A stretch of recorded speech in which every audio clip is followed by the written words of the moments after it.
Close your eyes for a moment, and imagine the sound of waves gently brushing against the rocky shore of a distant island. The year is 1821. Far from the chaos of battlefields, a solitary figure stands at the edge of Saint Helena's silhouette, framed by a sky heavy with memory. We will follow the footsteps of Napoleon Bonaparte not as a conqueror, not as an emperor, but as a soul shaped by ambition, victory, and loss. We will listen to the echoes of his war memories, not in a roar of cannons, but in a soft retelling like an old man recalling the past to himself by candlelight. This man once commanded empires, rode through storms of gunfire, and changed the shape of Europe. But now, he is just a man, a memory, a whisper carried by the wind. Tonight, we are going to travel through time not in haste, but slowly, gently, like turning the pages of a well-worn book. There will be no shouting tonight, no glory, no grandeur, only quiet moments. A cold night in the Alps, a whispered letter to, a final look over a silent battlefield. This is not a tale of war, it's a lullaby made of history, a journey through the human side of a legendary figure, a man who dreamed too much, too far, and too loudly, only to end his life in silence. So, rest your mind, let your thoughts drift, and allow the story of Napoleon to gently unfold like a dream across time, before the world knew his name, before the battles and the glory, before the rise and the fall. There was simply a boy, a quiet, intense child with dark eyes and restless thoughts, born on a sun-drenched island where the sea whispered constantly against the rocks. Napoleon Bonaparte was born on August 15, 1769,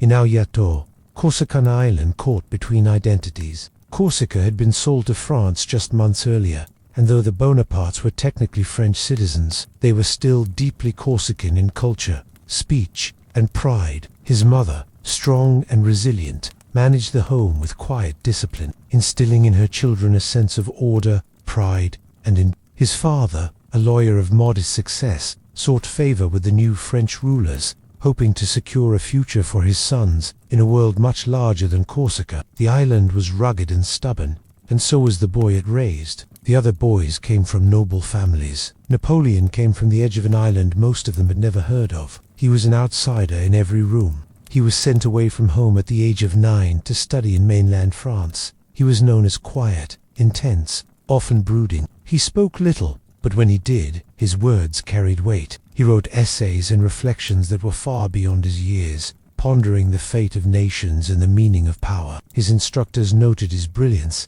even if they didn't always understand his mind. First to a school in Autun to learn French, properly his native tongue was Corsican, then to the Royal Military Academy in Brienne.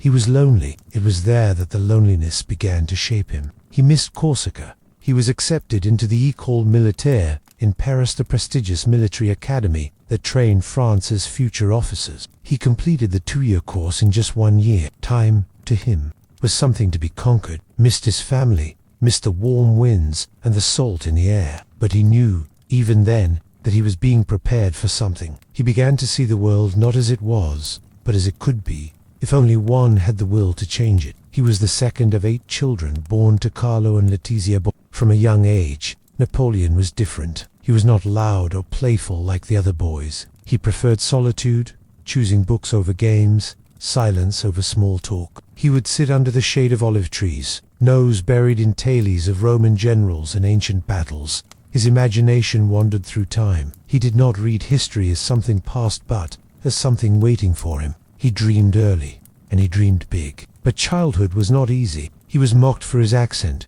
for his small stature, for his awkwardness. But instead of retreating, he sharpened. He poured himself into while others slept. He thought, at Brienne, and still there were nights when he sat by the window of his small dormitory room, staring out at the moonlit fields, dreaming of home and of the future. At the age of 15, it was there, among the stone corridors and echoing halls of the academy, that Napoleon began to see his path clearly. He wasn't just learning to be a soldier, he was learning how to lead. No noble title, no powerful friends. That would be enough. He was learning how to see the battlefield like a chessboard, to anticipate, to control, to dominate. His discipline, his will, no grand announcement, just a quiet, determined young officer with sharp eyes and sharper dreams. But more than anything, he was learning to turn pain into power. He had no fortune.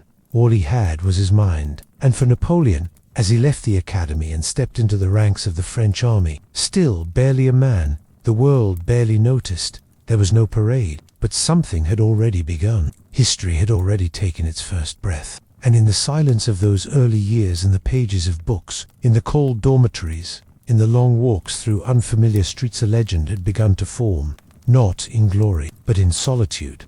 By the time Napoleon entered the French army, the world around him was beginning to unravel. France, once the most powerful kingdom in Europe, was now a nation in flames. The revolution had torn through every institution, kings beheaded, churches emptied, nobles exiled. But he watched, he listened, and above all, he learned. He absorbed the revolutionary ideals like a sponge. Liberty or equality, merit over birth. These were not just slogans to him. They were the keys to unlock a world that had been closed to people like him. The old world had died, and no one quite knew what would replace it. For a young artillery officer with no title and no wealth, this chaos was not a curse, it was an opportunity. Napoleon, then only 24 years old, was sent to support the artillery units. Napoleon was assigned to various posts throughout France, often in quiet corners where little happened. His moment came in 1793, during the siege of Tours. He saw what others did not, a strategic hill, overlooked but vital. He ordered the cannons moved there, despite resistance and doubt, and when the guns opened fire, the British ships the city fell. Royalist forces had seized the port city with the help of the British Navy. It was a crisis. The French Republic needed to act and fast. But Napoleon did not see weakness in them. He saw potential. What happened next would change everything. The government owes you much, but can give you nothing. I will lead you into the most fertile plains in the world. Rich provinces, great cities shall be at your mercy. There you will find honor, glory, and riches. Once again, they turned to Napoleon, and once again, he moved without hesitation. While senior officers debated and hesitated, Napoleon walked the terrain himself. He had no noble name, no family influence, but he had vision, skill, confidence. He painted the future so clearly that others could see it too. He understood movement, speed, surprise. He didn't fight battles head-on unless he had to. He chose to reign carefully, maneuvered rapidly, and struck like lightning. And when he struck, he did so with precision. The victory was swift, elegant, precise, and the name Napoleon Bonaparte was suddenly on everyone's lips. Foreign newspapers wrote of the little corporal who moved like a storm across Europe. Politicians watched him carefully. Some feared him, others hoped to control him. He was promoted to brigadier general, and more importantly, noticed by powerful men in Paris. If you move faster than your enemy can respond, you control the rhythm. He wrote constantly to generals, to the government, to the woman who now held his heart. He didn't just win battles, he conducted them, like a quiet composer behind the curtain. In 1795, his next challenge appeared not on a battlefield, but in the streets of Paris. A royalist uprising threatened the capital. The government was weak and indecisive. With brutal efficiency, he ordered grape-shot lethal, anti-personnel cannon fire into the approaching mob. The uprising collapsed in minutes. It was ruthless, but effective, and with that, the city was his. He was given command of the army of the interior, and soon after, command of the French army in Italia, worn down, ragged force that had seen little victory and less hope. He addressed his soldiers not with pity, but with power. "You are hungry and naked," he told them, and they believed him, because when Napoleon spoke, it wasn't just with words, it was with certainty.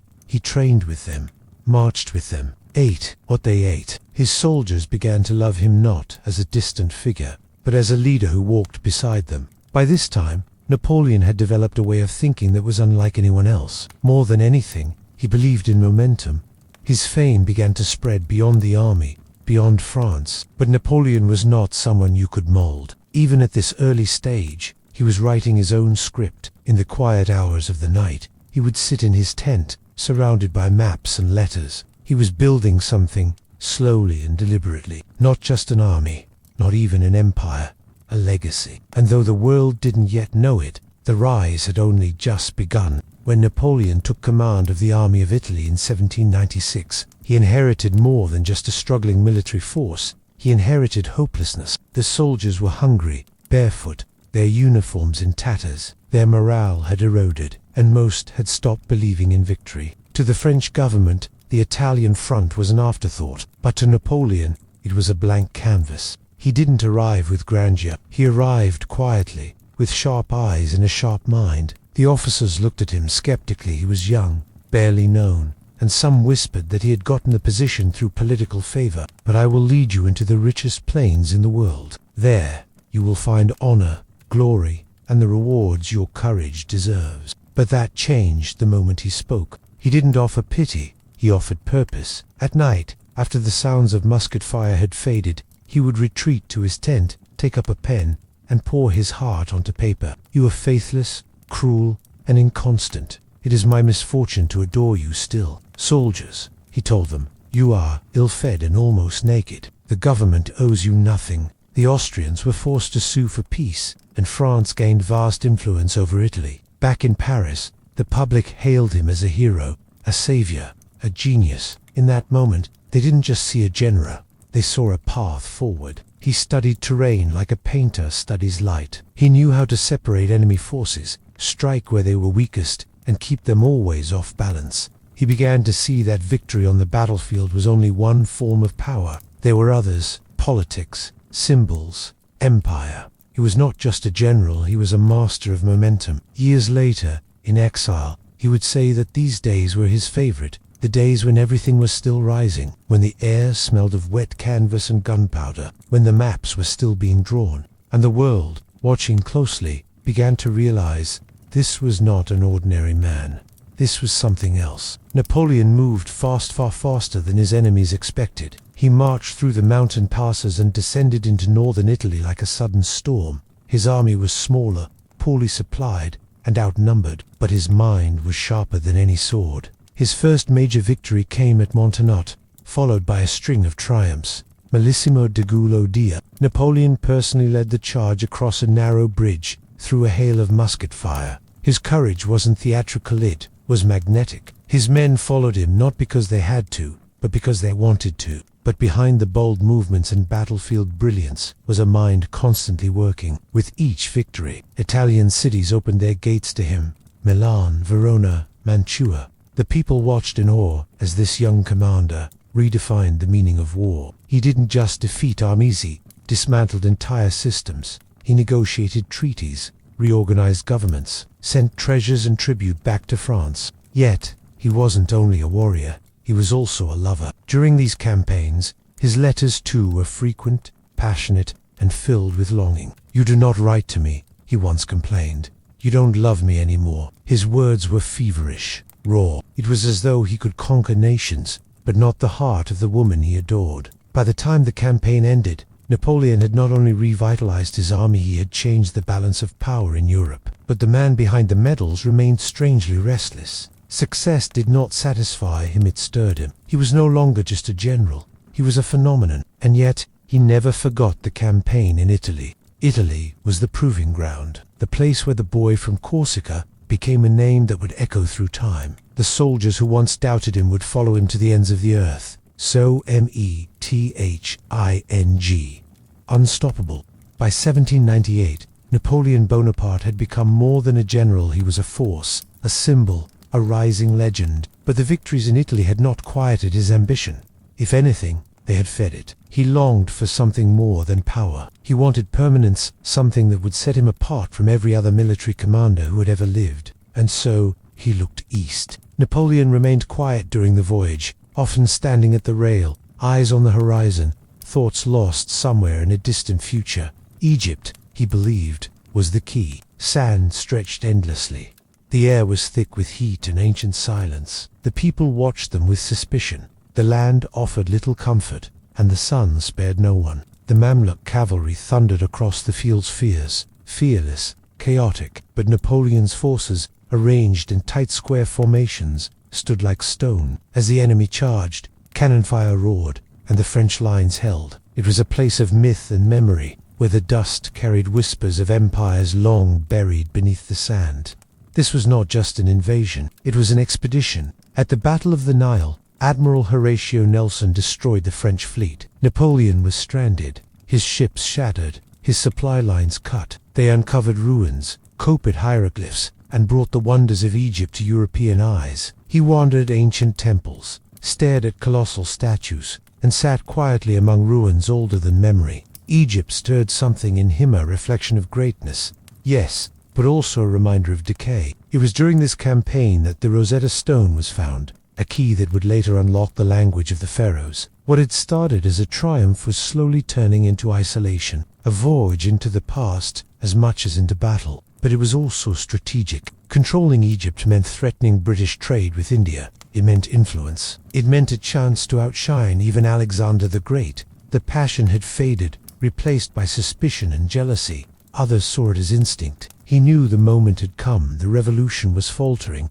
the government was weak, and power was once again within reach. He had heard rumors of her affairs, and the hurt bled into his words. He was conquering cities, but losing her. He set sail with a grand force, over 30,000 men, and, unusually, more than 150 scholars, scientists, and artists. The journey across the Mediterranean was long and hot. The ships creaked beneath the summer sun, and sea breezes offered little comfort. When they arrived in Egypt, the soldiers stepped into a land unlike any they had known.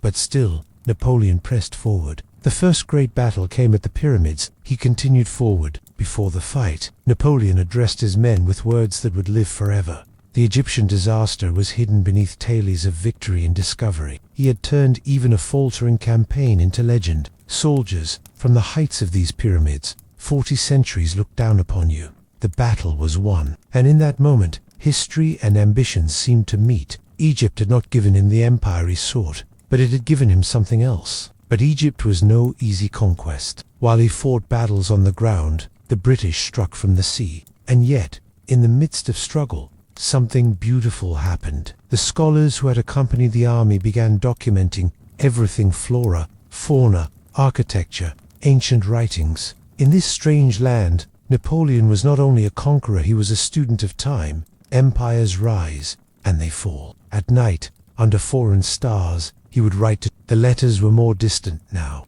As months passed, the situation grew more uncertain. The locals resisted, disease spread, and morale slipped. Napoleon could feel the sands shifting beneath him. And then, in a move as daring as it was desperate, he made a choice. He left, without orders, without warning. He boarded a ship and sailed back to France, leaving his army behind. Some called it betrayal. When he arrived in Paris, he was welcomed not as a failure, but as a hero. But he never forgot Egypt. In exile, in his final years, he often spoke of the silence of the pyramids, of the weight of time, perspective. In those sands, he had seen what remains when the glory fades. And yet, because for Napoleon, the past was always fascinating. But the future was still his to write. When Napoleon returned from Egypt in 1799, France was on the brink of collapse. The government known as the Directory was weak, unpopular, and divided. Inflation was rising, enemies gathered at the borders, and the revolution that had promised so much had delivered mostly fear and bloodshed. People longed for stability, for order, for a firm hand to steady the trembling republic. Napoleon saw his moment, but unlike his past victories, there were no guns fired this time, no cavalry charges, no sieges or This time, he conquered with silence, speed, and strategy. On November 9, 1799, 218 Brumaire, in the French revolutionary calendar, he staged a coup. With a few loyal soldiers and a series of carefully arranged events, he dissolved the Directory and established a new government, the Consulate, and at its center stood Napoleon as first consul. The people did not resist. In fact, many celebrated. After years of chaos, they saw in him something rare, a man who could command both a battlefield and a government. And he delivered. In just a few short years, Napoleon transformed France from the inside. He restructured the legal system, creating what would become the Napoleonic Code, a clear, rational set of laws that still influence countries today. He improved roads, schools, and infrastructure. He re-established peace with the Catholic Church while maintaining the revolution's secular ideals. He valued efficiency, merit, and control. It was a time of progress and quiet ambition. In 1804, the next step came. The French Senate, with strong public support, offered Napoleon a new title, Emperor of the French. The coronation took place in Notre Dame Cathedral in Paris, surrounded by music, incense, and ceremony. But in a moment that shocked tradition, Napoleon did not kneel before the Pope to be crowned. Instead, he took the crown in his own hands and placed it upon his head. It was symbolic, a statement to the world. He owed his rise to no one but himself. At his side stood radiant, regal, and beloved. She had been with him through his early rise, and now she too was crowned empress. But beneath the golden lace, cracks were forming. Their love, once fiery, had become strained by distance, by jealousy, and by politics. She had no heir to offer him, and Napoleon, though still tender toward her in private, knew what duty might one day demand. As Emperor Napoleon continued to reform France, he created a new nobility based, not on birth, but on service and loyalty. He surrounded himself with brilliant minds, administrators, scientists, generals. He established the Bank of France, organized tax systems, and brought stability where there had once been only revolution. But even as he built, he planned. Peace, to Napoleon, was always temporary. The old monarchies of Europe, Austria, Prussia, Russia, Britain, they watched his rise with unease. They had tolerated him as a general, even as a consul, but an emperor, that was something else. To them, he was a threat not only to borders but to ideas. And so, the wars returned, yet these were not the chaotic skirmishes of the revolution. They were grand campaigns, orchestrated with elegance and speed. Napoleon moved his armies like a composer conducting a symphony, striking before his enemies could unite, overwhelming them with precision. Austerlitz, in 1805, became the shining jewel of his military genius. Outnumbered and outflanked, he lured the Austrians and Russians into a trap, then crushed them in a battle that is still studied today. The son of Austerlitz, they called it a glow of glory that seemed to light his destiny. But glory is a hungry thing. The more he fed it, the more it demanded. And so, he kept moving, kept expanding, creating client states, redrawing maps, crowning brothers as kings. The empire grew, but so too did the burden. Behind the parades and proclamations, behind the paintings and medals, Napoleon began to carry the quiet weight of power. He slept little, trusted few. He had everything he had once dreamed of, yet something still pressed on him. Perhaps the knowledge that all empires, no matter how mighty, rest on fragile ground. In private, he sometimes gazed out windows for long stretches, thinking, calculating, and the crown, though it shone in the light, grew heavier with each passing day. By 1812, Napoleon stood atop the world. He had reached. Kings bowed, borders shifted, and crowns were placed or removed at his will. His empire stretched from the Atlantic to the edge of Russia. And yet, deep in his heart, he knew one thing.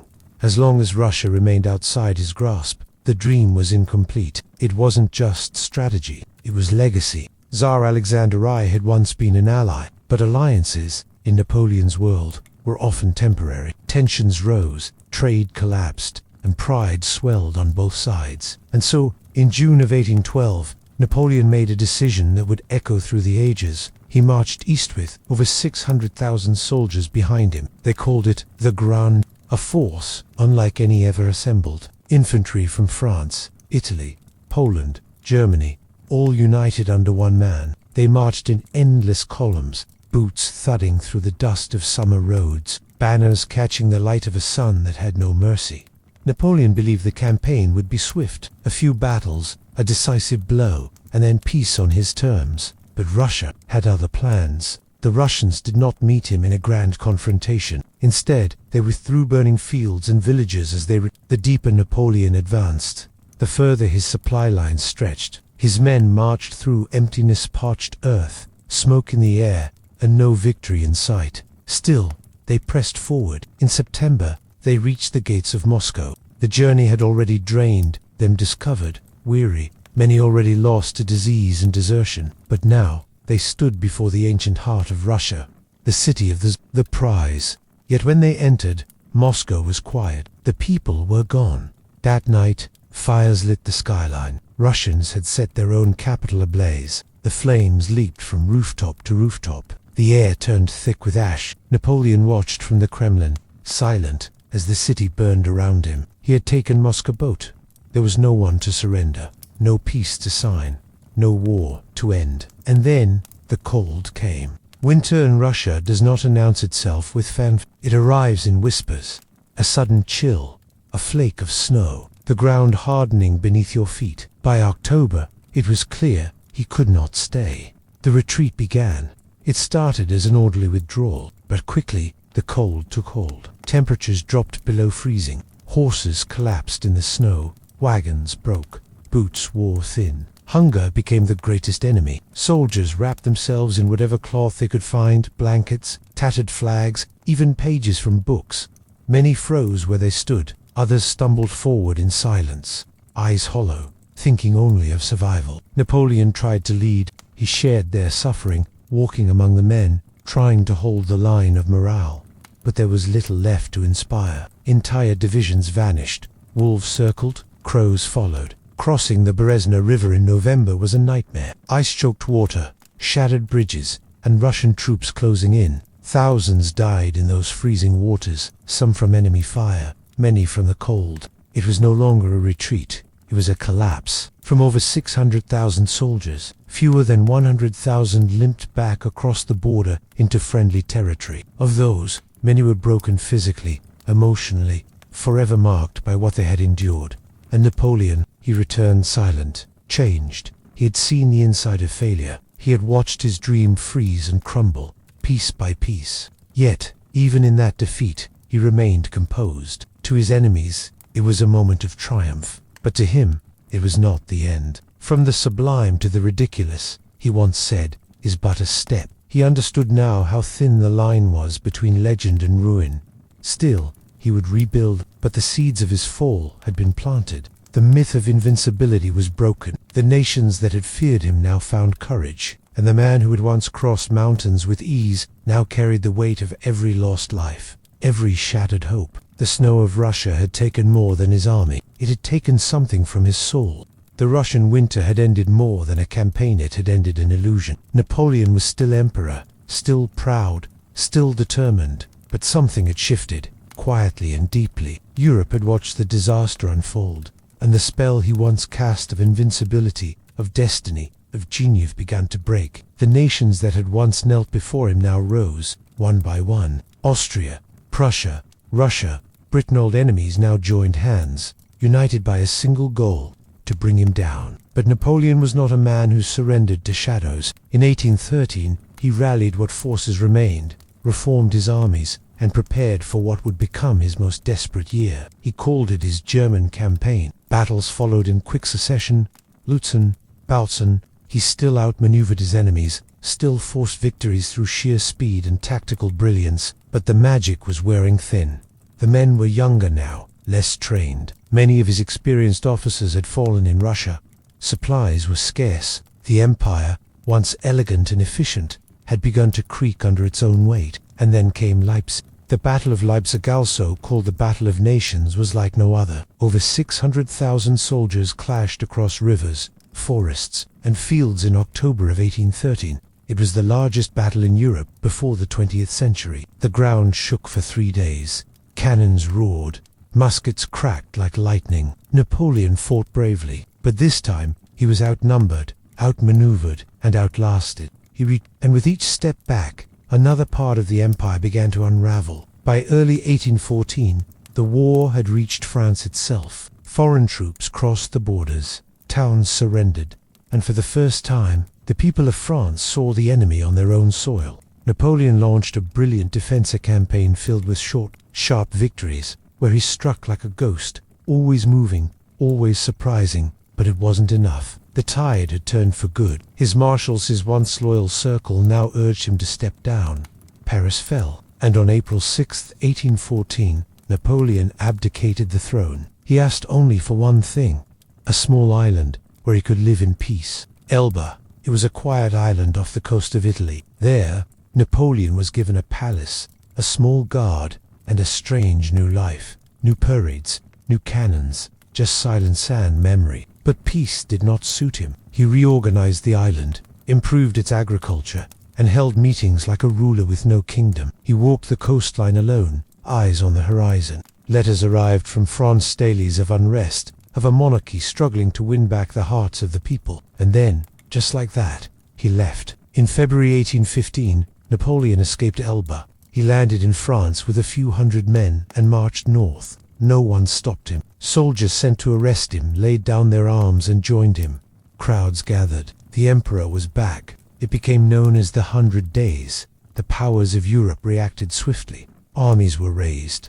War resumed. Napoleon gathered his remaining loyalists and marched to Belgium. He planned to strike quickly one great victory to fracture the alliance before it could fully form. The place, Waterloo. The weather was poor, the ground muddy, his troops exhausted, yet he still believed. He still commanded with brilliance, with the same fire that had once lit all of Europe. But the world had changed. At Waterloo, the British and Prussian forces held firm. Every move he made was matched, every charge repelled. The Imperial Guard, his most elite troops, were sent in for a final assault. But even they faltered. Panic spread. The army broke. It was over. Napoleon fled the battlefield, not in glory, but in silence. Soon after, he surrendered to the British. He had no more allies, no more armies, and no more dreams to chase. They sent him far away this time, not to a nearby island, not to a place of choice, but to Saint Helena, a rock in the middle of the South Atlantic Ocean, windy, wet, and unreachable. A place not for men of power, but for the memory of them. There, he would begin the final chapter. But even in defeat, he remained Napoleon, the man who had risen from obscurity, shaped a continent, and left behind a trail of both brilliance and ruin. His sword was gone. His throne had crumbled.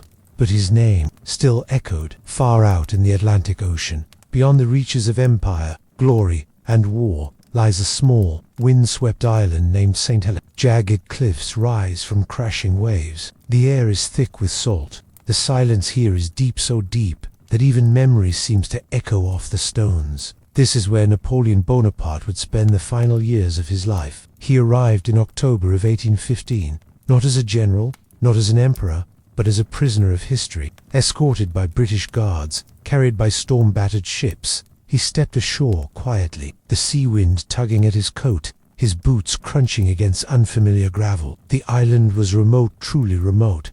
No escape was possible. It was a place chosen not for comfort, but for isolation. The British wanted to ensure he would never rise again, never inspire another army, never return as a ghost of revolution. They placed him in Longwood House, a damp, modest residence on a high plateau, often surrounded by fog and rain. The roof leaked. The wind moaned through the walls. The climate, harsh and wet, wore on his health. And yet, within those faded rooms, he created a kingdom of thought. He rose early, walked the same paths each morning, hands clasped behind his back, eyes fixed not on the ground, but on the sea. He watched the sky change colors. He spoke little. Observers said he appeared smaller now, less commanding, but still possessed a quiet intensity. Napoleon was not idle. He dictated his memoirs to the few loyal companions who had followed him into exile. 4 hours each day, he recalled campaigns, battles, decisions, reliving the arcs of his triumphs and defeats. He spoke of Austerlitz as though it had happened yesterday. He described maps in vivid detail. He corrected names, dates, and orders with sharp memory. History, he said, was not a recorded, was a version. And here, in the stillness, he tried to shape that version before time could take it away. Outside the study, life moved slowly. Meals were simple. His health declined. Stomach pains grew worse. He tired more easily. Once a man who rarely sat still, he now spent long afternoons gazing out over the hills, watching the clouds drift in from the ocean like long-forgotten dreams. There were moments of warmth. He played cards with his companions, tended a small garden, received rare letters from his son Napoleon Francois, who now lived in Austria, raised not as the son of a legend, but as a child of political convenience. The separation, quiet and irreversible, left a deep ache in him. He had created an empire for a dynasty that would never be born. Sometimes he would pause by a willow tree, lost in thought. He had once commanded millions. Now he listened to birds. In a rare moment of reflection, he said, "They wanted me to be another Washington, but I made myself a Caesar." He knew his place in history was secure, but he also knew that the price had been high.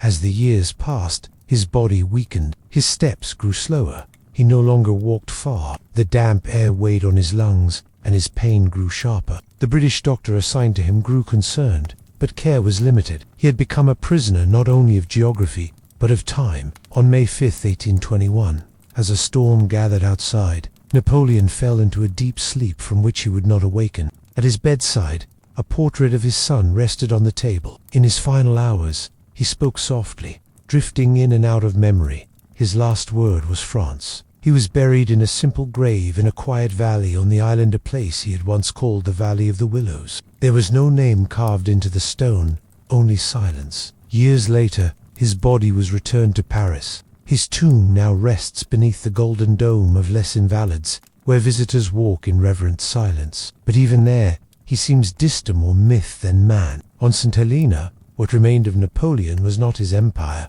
nor his crown. It was his thoughts, his regrets, his story. He had risen higher than any man of his time and fallen further. But in the end, all that remained was the wind, the sea, and a name that refused to fade. A man shaped by dreams. Now finally, asleep beneath the stars. And now, the story comes to rest. We have followed Napoleon Bonaparte from the sunlit hills of Corsica to the frozen rivers of Russia. We have walked with him through deserts, cities, palaces, and prison islands. We have seen him rise with fire and fall with grace. And now, the sound of footsteps fades. The cannons have fallen silent. The maps are folded. The dreams put to rest. He was many things. A child with too much imagination. A general with too much ambition. A ruler with too many enemies. And a man who, even in his silence, shaped the world around him. Napoleon's story is not just a tale of conquest, it is a reflection of the human spirit, the longing to matter, the hunger to rise, the weight of glory, and the cost of power. He reminds us that greatness often walks hand in hand with solitude, that even the strongest men, when the crowd disperses, are left alone with their thoughts. And so, as you lie in your bed, eyes growing heavier, mind growing still, let this story settle gently around you like a soft blanket. Let the images blur, snowy fields, golden crowns, distant drums, and letters written by candlelight. Let the echo of history fade into the rhythm of your own breath, because now there is nothing more to chase. No more battles to fight, no more glory to win, only rest. Imagine the island of Saint Helena at night, the stars above glowing softly in the endless sky, the sea sighing against the shore, as if it too remembers. A figure walks slowly through a garden of willows. His coat rustles gently in the breeze. He pauses, looks up, and smiles. Not as a soldier, not as an emperor, but simply as a man who has found peace. Perhaps that is all any of us are searching for. In the end, not triumph, not perfection, not even legacy. Just a quiet place, a soft pillow, a sky full of stars. You have walked far tonight through the corridors of history, through the dust and the dawn, through fire and snow. And now, like the man who once held the world in his hands, it is your time to let go. Let your thoughts float, slow and unheard. Let the stillness settle into your bones. Let the warmth of your bed hold you like the calm after a storm. And know this, it is enough to rest. You do not have to conquer the day. You do not have to be anything more than who you are, right now. Safe, quiet, free. Napoleon's story may be over, but yours continues one peaceful night at a time. So, close your eyes now. Let the waves of sleep carry you, gentle and slow, away from noise and toward stillness. No more words are needed. No more memories must be carried. Only breath, only silence, only dreams. Sleep well, traveler. The past is at peace, and so are you.